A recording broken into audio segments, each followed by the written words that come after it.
وہاں آپ رضی اللہ تعالیٰ عنہ بڑے رحیم، بڑے مہربان، بڑے تواضع اور انکساری کرنے والے، بڑی عاجزی کرنے والے، امت پر، مسلمانوں پر مہربان ہیں، کافروں تک پر مہربانی کرتے ہیں۔ یہ آپ کی زندگی کا ایک پہلو ہے، مہربانی کرنا، لوگوں پر مہربانی کرنا۔ کیا ہم لوگ آپ کی اس سیرت کے پہلو پر عمل کر رہے ہیں؟ کوشش کرتے ہیں کہ ہم بھی لوگوں پر رحم کریں؟ ہمارے اندر رحم کتنا ہے؟ ہم دوسروں پر کتنا رحم کرتے ہیں؟ ہم خود سوچتے جائیں، فیصلہ کرتے جائیں۔ حضرت علی المرتضیٰ رضی اللہ تعالیٰ عنہ نے کبھی تکبر نہیں کیا، اور نہ ہی تکبر اور غرور کرنے والے کو آپ نے کبھی پسند فرمایا۔ طریقہ کار کیا تھا کہ آپ خود اپنی کمر پر جنگل سے لکڑیاں لاد کے لایا کرتے تھے، لکڑیاں لاد کے وہاں سے کاٹتے، لکڑیاں جمع کرتے ہیں۔ جیسے ہمارے بھی اب بھی گاؤں وغیرہ میں لوگ ایسا کرتے کہ لکڑیاں کاٹ کے لاتے، جنہوں پنجابی جسی بالن کہنے ہیں، بالن کٹھا کر کے لے کے ہوندے گھر جلان واسطے، عورتیں مرد۔ حضرت علی رضی اللہ تعالیٰ عنہ کے گھر جو چولہا جلتا تھا، کیا سیدہ فاطمہ جاتی تھی وہ لکڑیاں لینے کے لیے؟ نہیں۔ کیا حضرت علی رضی اللہ تعالیٰ عنہ نے اس کام کے لیے کوئی نوکر رکھے ہوئے تھے جو یہ خدمت انجام دیتے تھے؟ نہیں۔ آپ کے جتنے غلاموں کی، خدام کی کا ذکر ملتا ہے نا، جو آپ کی خدمت میں رہے ہیں مختلف اوقات میں، یہ جتنے غلام تھے نا، یہ کوئی پیسے کے لیے تنخواہ پہ نہیں تھے۔ یہ حضرات تنخواہ پیسے پہ نہیں تھے۔ کیوں؟ تنخواہ پیسے آپ دیں گے کہاں؟ آپ تو خود فقیرانہ زندگی گزارتے۔ اللہ اکبر! کیسی فقیرانہ زندگی ہے! ابھی یہ چند ایک واقعات آپ سنیں گے، اگر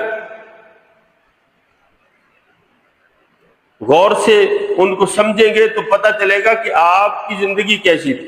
وہ پیسے کے لیے نہیں تھی، ان کو پتا تھا کہ یہاں رہنا ہے، یہ فاقہ کش ہے، یہ بھوک سے پیار کرتے ہیں، دنیا سے ان کا کوئی تعلق نہیں ہے، دنیا کو ٹھوکر مار دیے انہوں نے، ہمیں بھی ایسی زندگی گزارنی پڑے گی، اور پھر ویسی زندگی گزارتے تھے۔ اب خود لکڑیاں اٹھا کے لاتے، خود پانی بھرتے، گھر میں خود جھاڑو بھی دے دیا کرتے۔ حضرت صالح رحمت اللہ علیہ فرماتے ہیں بازار کوفہ میں ایک مرتبہ آپ نے 1 درہم کے خرمے، خشک کھجوریں، چھوارے اپنے خریدے اور اپنی چادر میں باندھ کر لے کر جا رہے تھے۔ لوگوں نے بڑھ کے عرض کی حضور ہم آپ کی مدد کر دیتے ہیں، 1 درہم میں کافی سارے آگے۔ آپ نے فرمایا جو اپنے بچوں کا ذمہ دار ہوتا ہے وہی اس کا بوجھ بھی اٹھانے کا زیادہ حقدار ہے۔ یعنی میں اپنے بچوں کا باپ ہوں، ان کی ذمہ داری میرے کندھوں پر ہے، ان کا بوجھ بھی میں ہی اٹھاؤں گا، پیچھے ہٹ جاؤ، تم میرا بوجھ نہیں اٹھا سکتے۔ حضرت عبداللہ بن شریک اپنے دادا سے روایت کرتے ہیں کہ حضرت علی شیر خدا کے پاس فالودہ حاضر کیا گیا، آپ کے سامنے پیش کیا گیا، حضور تناول فرمائے، آپ کے لیے لایا گیا۔ آپ نے فالودے کا برتن جو تھا نا اس کو ہاتھ میں پکڑا اور اس فالودے سے آپ کلام کرنے لگے، اس فالودے سے آپ فرمانے لگے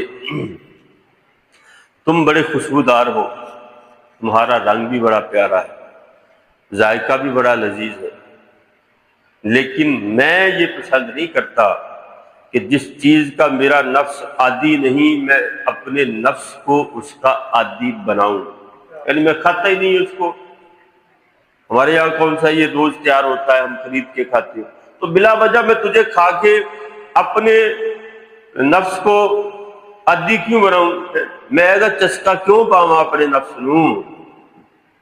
اس کا چسکا پڑ جائے گا میرے نفس کو، پھر یہ بعد میں پھر مانگے گا کہ علی وہ فلودہ تو کھلاؤ، اندر سے خواہش آئے گی چلو یار آج وہ فلودہ کھانا چاہیے۔ آپ نے فرمایا میں یہ کھاؤں گا ہی نہیں، تاکہ نہ میں اس کو کھاؤں نہ میرا نفس اس کے ذائقے اور اس کی لذت کا عادی بنے۔ آپ نے وہ کھانے سے انکار کر دیا، واپس پھیر دیا، لوٹا دیا۔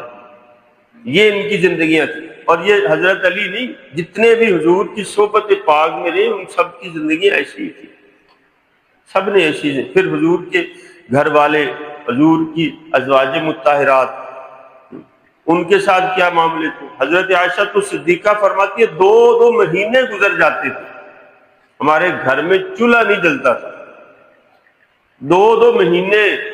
بھائی ہمارے یہاں تو ایک وقت چولہا نہ جلے تو ہماری ازواج، ہماری بیویاں وہ شور اٹھا دیتی ہیں اور گھروں میں ہلچل مچ جاتی ہے، آج پکا کچھ نہیں، آج کھائیں گے کیا، آج کیا ہو۔ حالانکہ اگر ایک آدھ وقت اگر نہ بھی کھایا تو انسان مرتا نہیں ہے، کئی دن بھی انسان نہ کھائے تو مرتا نہیں ہے، معمولی بھی اگر کھا لے، اگر سالن نہیں ہے صرف روٹی پانی کے ساتھ کھا لی تب بھی پیٹ تو بھر جائے گا، جسم کو قوت تو۔ لیکن ہم عادی ہیں، میں آپ کے ساتھ ہی ہوں، میں اکیلی آپ کی نہیں بات کرتا، میں بھی بھائی عادی ہوں۔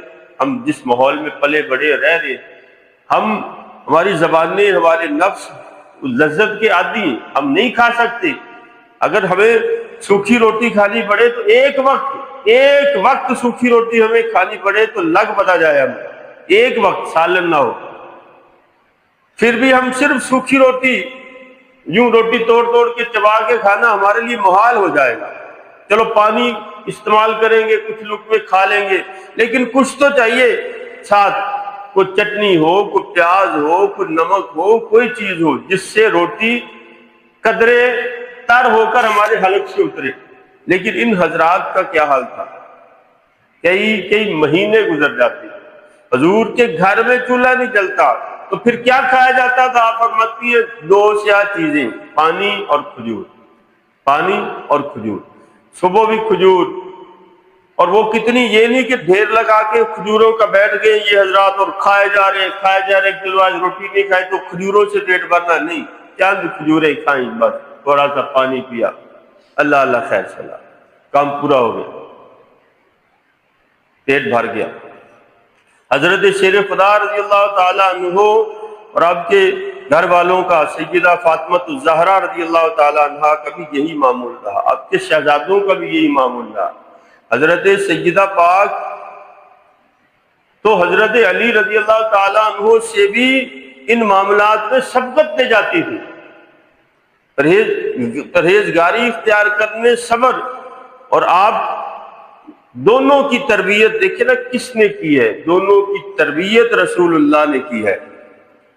ایک حضور علیہ السلام کی بیٹی ہے، ایک رسول اللہ کے چچا زاد ہیں، جن کو بچپن میں حضور اپنے پاس لے گئے تھے، حضرت علی رسول اللہ کے پاس ہی رہے، حضور نے آپ کی تربیت کی ہے، اور یوں ہی باقی صحابہ بھی حضور کے، ان کی تربیت کس نے کی ہے؟ ان کی تربیت بھی حضور نے کی ہے، ان کو بھی حضور کی صحبت ملی ہے۔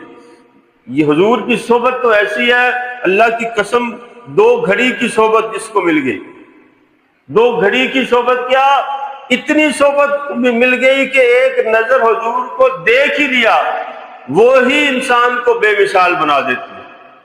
ایک نظر ایمان کی حالت میں دیکھنے والا صحابی ہے، صحابی کے برابر کوئی نہیں ہو سکتا۔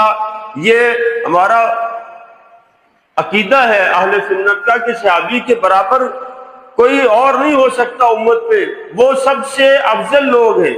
تو جس کو ایک لمحے کا دیدار نصیب ہوا اس کی یہ شان ہے کہ وہ سب سے اعلیٰ ہو گیا۔ تو جو حضور کی صحبت میں رہے، حضور سے سیکھا علم، حضور سے جانا، حضور سے پڑھا، حضور نے ان کی تربیت فرمائی، کیا ان کے اندر کوئی میل باقی رہ سکتا ہے؟ کیا ان کے اندر کوئی گندگی، کوئی غلاظت باقی رہ سکتی ہے؟ حضور نے ان کو ایسے دھو کے صاف کر دیا، ان کے اندر سے ساری میل کچیل، کفر و جہالت کی جو تھی وہ سب رسول اللہ صلی اللہ علیہ وآلہ وسلم نے نکال دی۔